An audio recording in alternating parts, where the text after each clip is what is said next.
Nós temos realizado aqui sistematicamente matérias que tratam sobre a questão do comportamento, o modo como a gente vive, como é que a gente pode, sei lá, fazer algumas escolhas aí já consagradas de como viver melhor. E temos sentido uma repercussão muito boa. Significa dizer que as pessoas estão muito carentes desse tipo de matéria. A gente percebeu isso e, portanto, sistematicamente estamos trazendo ao programa aqui profissionais que possam acrescentar algo nesse sentido às pessoas, né? Como se comportar diante das circunstâncias difíceis, e não tem sido períodos fáceis, né? Que nós temos enfrentado. E aí você vê que tem pessoas que se safam bem, que sabem conviver melhor com a dificuldade imposta, e tem pessoas que entregam os pontos, tem um pouco de tudo, né, nos comportamentos. E talvez em função da pandemia, é muito provável, mas o que a gente sente é que as pessoas precisam e querem esse tipo de conteúdo no programa, e a gente percebeu isso. Estamos atendendo aqui, se isso for verdade, como a gente percebeu, e eu não duvido, então nós estamos atendendo aqui uma grande legião de ouvintes, internautas e também telespectadores ao trazer ao programa esses assuntos através dos profissionais. Assim, falamos sobre Reiki na quinta-feira, falamos sobre o pensamento positivo e negativo com a doutora Marina, psicóloga, na terça-feira também passada, e hoje, segunda, no programa, aqui ao vivo, está o doutor Marcelo Teixeira, psiquiatra. Ele vem falar sobre, inclusive, uma palestra que ele vai proferir quinta-feira agora, lá no auditório da Associação Comercial. E você vai saber como participar aí, inclusive, não é? Sobre reflexões sobre a personalidade. Como é que uma palestra é proferida depois? Como é que ela se desdobra a partir desse tema? Reflexões sobre a personalidade. Doutor Marcelo, é um prazer recebê-lo no programa. Bom dia. Bom dia, Daércio. Bom dia a todos os ouvintes do Jornal Saudades FM. Ó, doutor Marcelo, há muito que não vinha aqui no estúdio, mas participou de muitas entrevistas muito boas. Foi, aliás, um consultor aqui de vocês, né? Durante a pandemia, quantas entrevistas fizemos com ele, por sabermos o quanto isso mexia com toda a questão sentimental, emocional das pessoas na pandemia, tudo novo, desconhecido, ainda é. E tem sequelas, muitas sequelas sendo tratadas por aí afora, né? Então, e já que esta é a oportunidade que a gente tem depois que as coisas foram mais flexibilizadas, de tê-lo ao vivo aqui, por essa presença ao vivo e pelas oportunidades todas por telefone. Quero agradecer ao senhor, doutor Marcelo, ao longo da pandemia, viu? Muito obrigado. O agradecimento é mútuo, Daércio, porque não há outro sentido que não seja o de compartilhar o conhecimento e de fazer do conhecimento uma ferramenta para que as pessoas possam promover mais bem-estar nas suas vidas, não é? Então isso aqui o trabalho de vocês, ele é muito importante nos momentos de vida normal e nos momentos excepcionais, como foram esses últimos 2 anos e meio que ainda estamos vivendo. Será que é por isso que eu percebo aqui que as pessoas, eu noto isso, porque nós temos no programa também um horário aqui, que é a sabedoria do dia. Então a gente mexe com as pessoas, elas passam a pensar nos raros momentos durante um dia em que a gente tem a oportunidade de pensar sobre a nossa existência, além de correr atrás da subsistência da vida, e é isso que domina boa parte da nossa vida. Tem que criar os filhos, educar os filhos, tem que corresponder a toda essa expectativa que a sociedade tem das pessoas, de que elas tenham isso, tenham aquilo. Tudo isso custa muito esforço e tempo. E nos raros momentos que a gente tem, eu noto aqui no programa, mas nos raros momentos que as pessoas têm de pensar na sua existência também, parece que é um tempo muito pequeno, ou então não há tanta disponibilidade. Basta ver o noticiário, que ele trata sobre coisas quase sempre ruins. A gente acrescenta coisas boas aqui, mas eu vejo que no geral, né, sempre vem essa carga de coisas, às vezes, que não são tão positivas assim. Daí vem a minha pergunta. Eu percebo que as pessoas estão carentes de orientações emocionais, de ordem emocional, de comportamento, que vai ser o tema da sua manchete, da sua palestra, tudo. Será que isso deriva só da pandemia, ou a pandemia que permitiu que este vazio fosse percebido pelas pessoas, porque antes mesmo da pandemia nós já vivíamos mal no sentido humanitário, da vivência, da existência humanitária, doutor? Eu penso assim, como você disse, Daércio, a pandemia ela foi um ponto em que as condições de trabalho normais elas foram suprimidas. Toda essa correria em torno de conquistar o pão de cada dia, cumprir com as obrigações, manter. Tudo isso teve um ponto e vírgula, e teve uma pausa. E muitas pessoas colocaram-se a perguntar qual que é o sentido, uma vez que nós entramos em contato com ameaça à vida e perdas, né? Muitas pessoas morreram. Então, esses sentidos de qual que é o significado, qual que é o sentido da vida perante a morte, perante a possibilidade da morte que a pandemia nos trouxe muito forte, elas evidenciaram questões que sempre existiram na mente das pessoas, porém adormecidas pela distração com a qual a gente vive, porque nós estamos muito ocupados, né, em trabalhar, em produzir, e perdemos de vista essa dimensão. Então, de alguma forma, as pessoas entraram em contato com essa dimensão.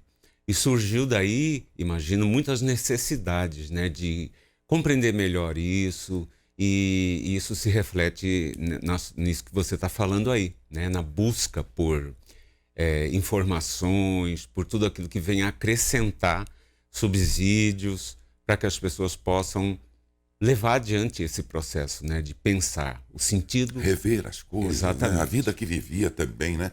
Que a gente busca tanto, né? Eu queria ser como antes da pandemia, mas será que você estava vivendo tão bem assim? Não é? Exato. Eu vi um trabalho lá muito bem feito que mostrou os países que foram abalados por guerras, mas não como a gente aqui que fomos lá no fim das guerras com alguns soldados e tal, com pouco, né? Nós estamos falando daqueles que viveram guerras no próprio território, né?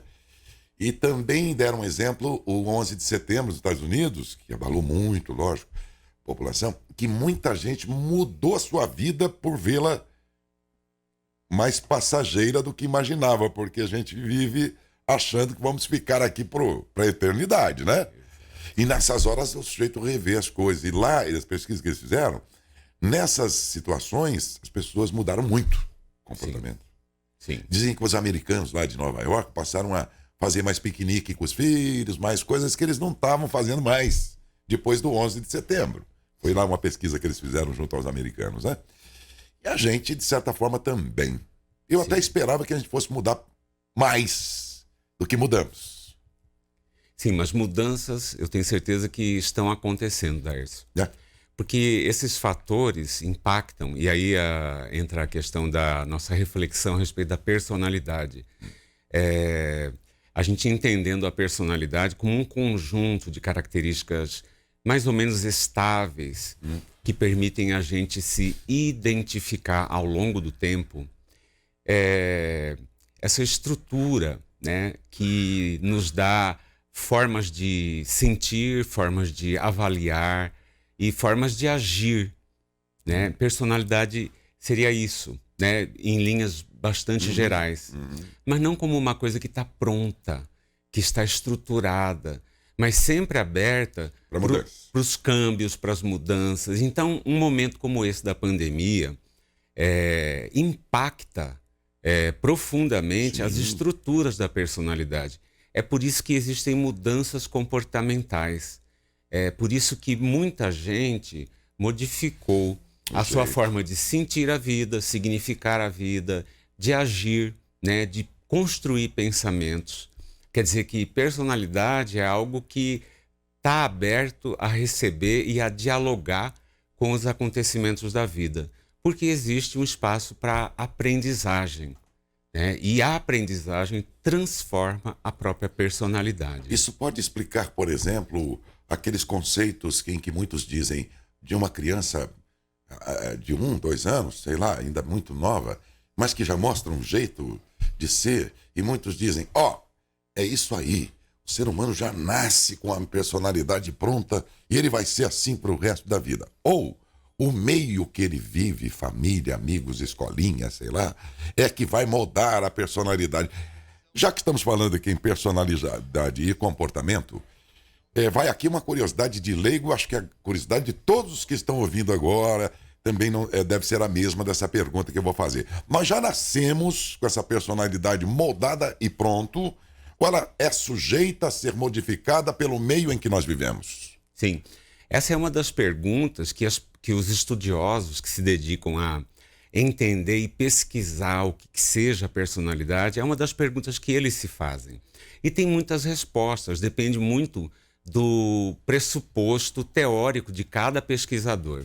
Então, de fato, nós temos elementos que nascem conosco, que são elementos constitucionais, tem a ver com a genética, com a herança genética das gerações anteriores. Mas essas informações, elas influenciam fortemente sobre o temperamento. Vamos dizer que o temperamento seja um dos elementos que constitui a personalidade. Então, um bebê, quando nasce, a gente já identifica o temperamento dele. Sim. Ele pode ter um temperamento irritável, bonachão, afável, risonho, tranquilo, Peralta, quando, no caso da agitado. criança, agitado. O temperamento, que é essa característica básica... Isso né? já vem com ele. Isso já vem com ele. Né? E isso influencia a formação da personalidade. Porém, na medida em que a criança vai crescendo e sendo exposta ao ambiente da família, a relação com a mãe inicialmente, depois a relação com todos os familiares, a escola, a influência religiosa, a influência social, isso tudo também vai apresentando um processo de modelagem da personalidade. Então é uma junção. A personalidade tem a ver com uma junção de fatores que já nascem conosco. Que seriam os tais temperamentos. Exatamente. Mas todas aquelas influências, experiências que a pessoa vai passando ao longo da vida. Mas, doutor, eu fui criado, e muitos dos que estão assistindo a gente, nós fomos criados, como eu digo sempre no popular, na barra da saia da mãe, né? Para dizer que os valores que a gente aprendia quando era criança, se eles então é que moldam essa criança, a gente ouvia, ou pelos conselhos, ou porque ouvia o pai e a mãe conversando sobre os assuntos, e a gente ia se situando ali, quer dizer que então é assim que tem que ser. Mas eram informações, moldes, né? Coisas que moldavam então a nossa personalidade a partir do que a família pensava. Hoje nós temos, bem precocemente, esta criança indo para a escolinha. Então ela tem um ambiente lá em que ela vai ouvir e perceber também coisas. Hoje nós temos, eu dou sempre aqui um exemplo, naquele churrasco está a mamãe, está o papai, está o bebê. E eles querem o conforto de um churrasco sem incômodos. E o bebê começa a resmungar e a mamãe pega logo o celular, abre lá um negócio lá, sei lá o quê, entrega o celular na mão da criança, ela passa todo o churrasco olhando aquilo. Então, isso para significar o quê? O meio da internet, os meios modernos estão fazendo hoje o papel que antes era do rabo da saia, ali, da borda da saia, da mãe e do pai. Essa geração anterior foi melhor ensinada ou este comportamento agora moldado por todos esses componentes será melhor, hein? Difícil de responder, Darcy. O fato é que essas mudanças todas que a gente vem passando, e você citou aí um dos aspectos da mudança, que é a revolução tecnológica, né? Isso tudo acontece porque hoje em dia as pessoas todas têm acesso à internet, têm o seu smartphone e muito cedo introduzem para as crianças o manuseio desse tipo de aparelhagem, e isso com certeza vai ter repercussões. Mas eu acrescentaria aí ainda, nessa lista que nós poderíamos fazer, outros fatores de influência também nas gerações. Por exemplo, as famílias multiparentais. Então o bebê nasce numa família em que ele tem irmãos que são filhos do primeiro casamento do pai, irmãos que são filhos do primeiro casamento da mãe, e aí, ou eles estão casados, na medida em que as relações hoje em dia se dão de maneira diferentes, né? A criança tem que muito cedo começar a perceber essas realidades. Um outro fator seria a institucionalização precoce das crianças. Muito cedo as crianças vão para creches. E ao invés do rabo da saia da mãe, como você estava mencionando, elas são criadas por funcionários, sejam de creches municipais ou particulares, mas elas são educadas por uma equipe. E a vinculação é diferente da vinculação mãe-filho. E elas estão expostas ali a uma série de outras influências variáveis que nós não temos noção. Quer dizer, nós já temos aí, daqui a pouco, uma geração, 25 anos, de crianças que foram criadas institucionalmente. E como não dizer das famílias homoafetivas? Nós vamos ter crianças que vão ter que lidar com o fato de que podem ter duas mães, dois pais, não é? Qual é a repercussão disso na personalidade? Ainda não dá para saber. Ainda não temos elementos, evidências suficientes para a gente dizer. É tudo muito novo, né? Porque se a gente pensar bem, doutor, até 20 anos atrás, por exemplo, né, a vida era sempre igual. A função dos pais, tudo era muito como em outros tempos.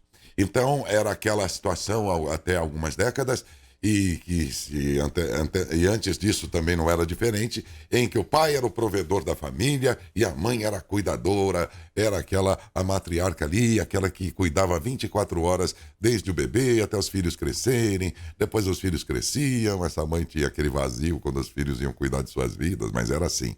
Então era um padrão assim. O sujeito casava, a mulher também, claro, começavam a constituir família, aí tinham 2, 3 filhos, 4 filhos. Esta mãe tinha a tarefa de ser a cuidadora desse universo todo aí, ela engordava e tal, e o casamento não se desfazia por causa disso, né? Porque ela engordou, porque ela estava cuidando dos filhos, e o pai era o provedor, coisas que já vinha desde os tempos das cavernas, vamos dizer assim, né? Aí, doutor, esse mundo maluco, moderno, tão bom e às vezes nem tanto, que nós estamos vivendo em 20, 30 anos, mudou tudo. Esta mãe, que agora não é tão presente assim, ela pode responder pra gente aqui a mais. Vocês têm que levar em conta que foi preciso eu trabalhar para melhorar a receita da família, o ganho da família, exatamente e isso se reverte em benefício desta criança. Então veja que nós temos aqui um mundo moderno cheio de argumentos, né? Sim.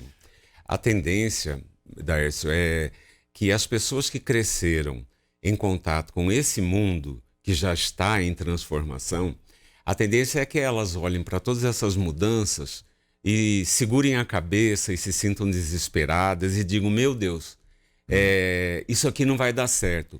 E se apeguem no movimento de compensação ao tradicional. E fiquem dizendo numa espécie de saudosismo, olha, naquele tempo era bom, porque menino que nascia menino ia virar homem, menina ia virar mulher. Hoje em dia é diferente. E se apeguem a essa visão tradicional. Mas nós não sabemos se de fato essas transformações elas serão tão danosas ou ruins assim.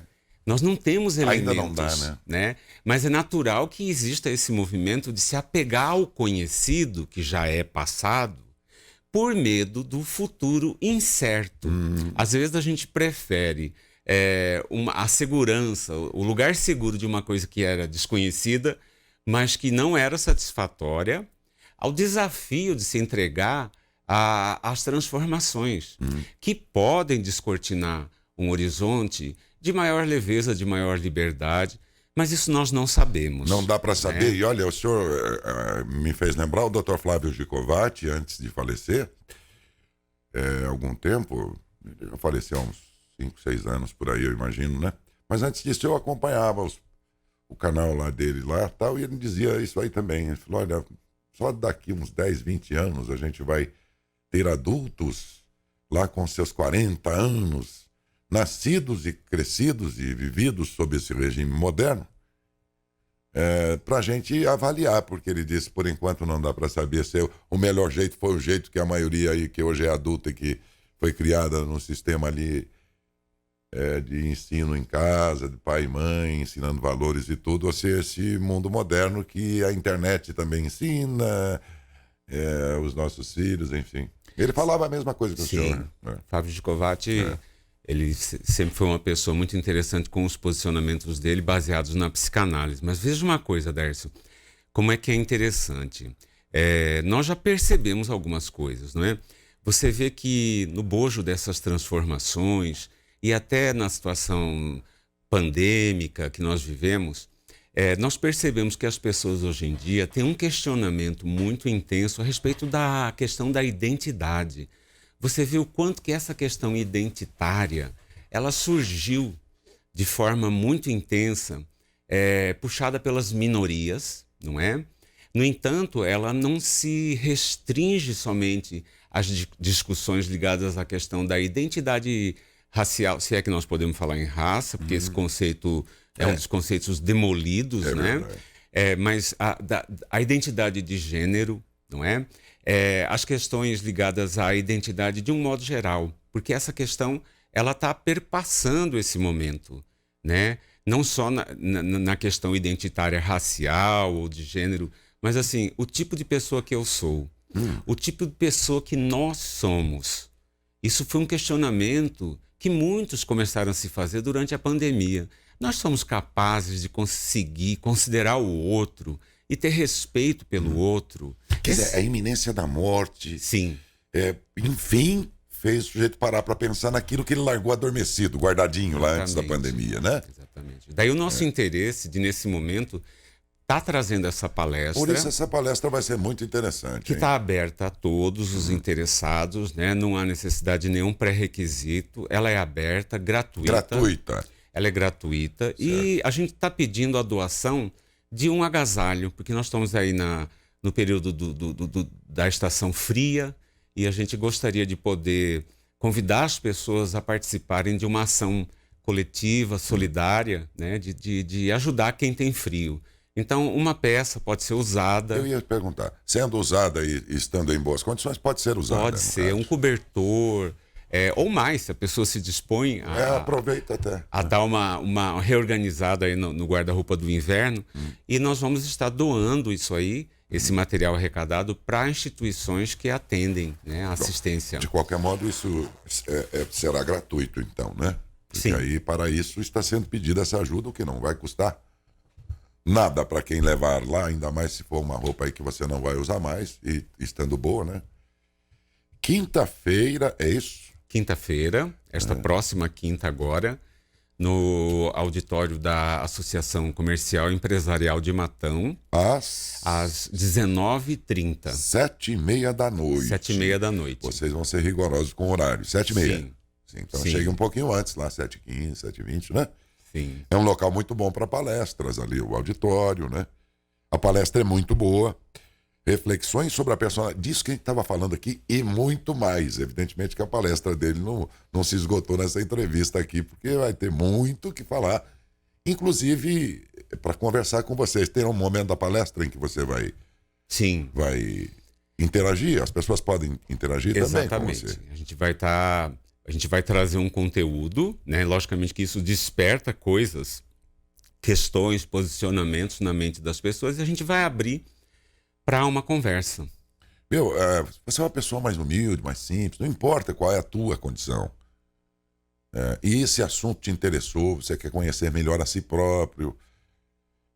E todas essas questões aí de comportamento, de personalidade, às vezes você sabe, olha, eu posso ser melhor. Mas às vezes você não tem orientação, a gente não tem orientação para isso, a gente só sente que podia melhorar, né?